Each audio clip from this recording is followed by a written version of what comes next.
Cancer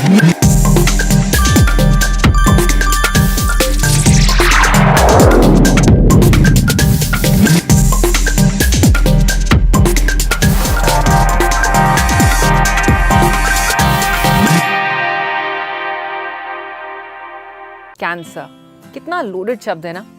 जैसे ही कोई इसका नाम लेता है हम सबके सामने किसी ना किसी का चेहरा आ जाता है।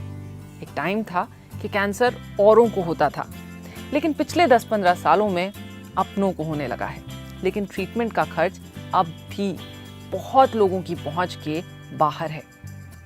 हम सब उन केसेस के बारे में जानते हैं, अक्सर सुनते हैं, जहां लोगों ने अपने इन्वेस्टमेंट्स, अपने एसेट्स, यहाँ तक कि अपने घर तक बेच दिए to save a loved one. अब कैंसर ना होने की टिप तो मेरे पास नहीं है, लेकिन कैंसर से रिलेटेड फाइनेंशियल ट्रॉमा को अवॉइड करने की टिप जरूर है। हाय, आई एम वानी और इंश्योरेंस के बारे में मैं बहुत ही पैशनेट हूँ। क्यों?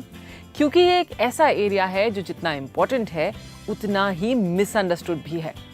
LIC और मैं इस वेब सीरीज के माध्यम से इंश्योरेंस के बारे में कुछ कंफ्यूजन्स दूर करना चाहते हैं। शुरू करें?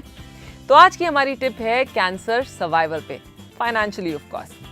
सबसे इंपॉर्टेंट चीज जो हमें ध्यान में रखनी है वो है कि हमारे पास बहुत ही लिमिटेड कंट्रोल है इस सिचुएशन में। हम अपनी हेल्थ का अच्छा ध्यान रख सकते हैं, रिस्क फैक्टर्स से दूर रह सकते हैं, लेकिन इसकी कोई गारंटी नहीं कि ये सारे प्रिकॉशंस लेने के बाद भी हम 100% सेफ रहेंगे।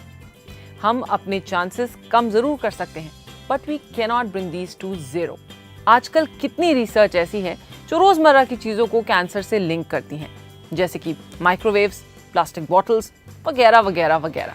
हमें लगता है कि केवल स्मोकिंग और तंबाकू जैसी जानलेवा आदतों से दूर रहें तो हम कैंसर से भी दूर हैं, मगर अफसोस कि अब ऐसा नहीं है। सो इट्स एक्सट्रीमली इम्पोर्टेंट कि हम रेगुलर मेडिकल चेकअप्स कराएं। जितना अर्ली डिटेक्शन उतना बेटर प्रोग्नोसिस और उतना ही छोटा ट्रीटमेंट। सेकंड, अपने लिए एक कैंसर कवर पॉलिसी जरूर लीजिए। यस, क्योंकि यही एक ऐसा एरिया है जहां आपकी मेडिकल पॉलिसी भी कम पड़ सकती है। एक तो अमाउंट की बात है, और दूसरा ये कि वो अमाउंट किन चीज़ों में खर्च कर सकते हैं आप। हेल्थ इंश्योरेंस आपके हॉस्पिटलाइजेशन कॉस्ट्स कवर करता है, मगर ट्रैवल कॉस्ट्स उसका क्या? प्री हॉस्पिटलाइजेशन ट्रीटमेंट्स जैसे कीमोथेरेपी। क्योंकि कैंसर का इलाज अलग है, इसकी ज़रूरतें भी अलग होती हैं, और इसीलिए LIC ने कैंसर कवर प्लान को कुछ हटके बनाया है। कैंसर पेशेंट्स की पहली जरूरत कैश इन हैंड, ट्रीटमेंट के लिए ही नहीं मगर ट्रीटमेंट से रिलेटेड हर छोटे बड़े खर्च के लिए। कई बार हम जिस शहर में होते हैं उस शहर में स्पेशलाइज्ड कैंसर हॉस्पिटल्स होते ही नहीं। कितनी फैमिलीज ऐसी हैं जिनको शहर बदलने पड़ते हैं, क्योंकि अक्सर कैंसर का ट्रीटमेंट 1-2 साल तक चलता है। कैंसर पॉलिसीज में आपको अपने कवर का 100% पे आउट मिल जाता है अगर डायग्नोसिस मेजर स्टेज की हो। साथ में कवर का 1% हर महीने। अगर आपका कवर 50 लाख का है तो हर महीने आपको 50,000 मंथली इनकम अगले 10 सालों के लिए। कैंसर के साथ लड़ने के लिए पूरी स्ट्रेंथ चाहिए होती है, और इस समय नौकरी या बिजनेस होल्ड पे जाता ही है।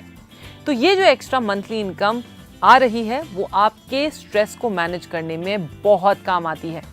अगर पेशेंट नहीं रिकवर करते तो उनकी फैमिली को ये मंथली इनकम मिलती है जब तक 10 साल नहीं बीतते। अगर कैंसर माइनर स्टेज का है तो आपको अपने कवर का 25% पे आउट मिल जाता है। सो अगर आपके कवर 20 लाख के हैं तो 5 लाख पे आउट, और बाकी अगर कैंसर मेजर स्टेज तक जाता है तब। और ये सब आपके हर महीने के चाय कॉफी के खर्च से भी कम दाम में। जानते हैं, साल के 3,000 रुपए भी नहीं लगते 25 लाख के कवर के लिए, किसी 30 साल के इंसान के लिए, यानी हर महीने के 250 रुपए से भी कम। कैंसर कवर फैमिली के किसी बुजुर्ग की तरह ही है, समय आने पर पीछे नहीं हटता, और वो सब करते हैं जिनकी जरूरत है बिना किसी कहासुनी के। डायग्नोसिस से लेकर मंथली इनकम तक आपको बस डायग्नोसिस रिपोर्ट LIC की ब्रांच में सबमिट करनी होती है with no extra paper work. सुन के ही रिलीफ हुआ ना? इमेजिन कीजिए कि लाइफ के उस टाइम पे जब सारा फोकस रिकवरी पे रखना हो, ऐसा एक्चुअली हो पाए। आधी लड़ाई तो आप वहीं जीत जाते हैं जब पैसे का स्ट्रेस नहीं होता। ना किसी और पे डिपेंड रहने की ज़रूरत, ना जिंदगी भर की मेहनत के बनाए हुए एसेट्स को तोड़ने की ज़रूरत। तो सोचिए और अपनी फैमिली से इस बारे में बात कीजिए। ये बातें अनकंफर्टेबल ज़रूर हैं, मगर ज़रूरी भी हैं। और फिर अपने LIC एजेंट से कैंसर कवर पॉलिसी की जानकारी भी लीजिए। इस हफ्ते आपके 2 मिनटों के लिए बहुत शुक्रिया मेरी और LIC की ओर से। हमारा show life insurance made easy आपके लिए हर हफ्ते हाजिर है। तो अगले हफ्ते हम 2 मिनट में बात करेंगे क्रिटिकल इलनेस पर।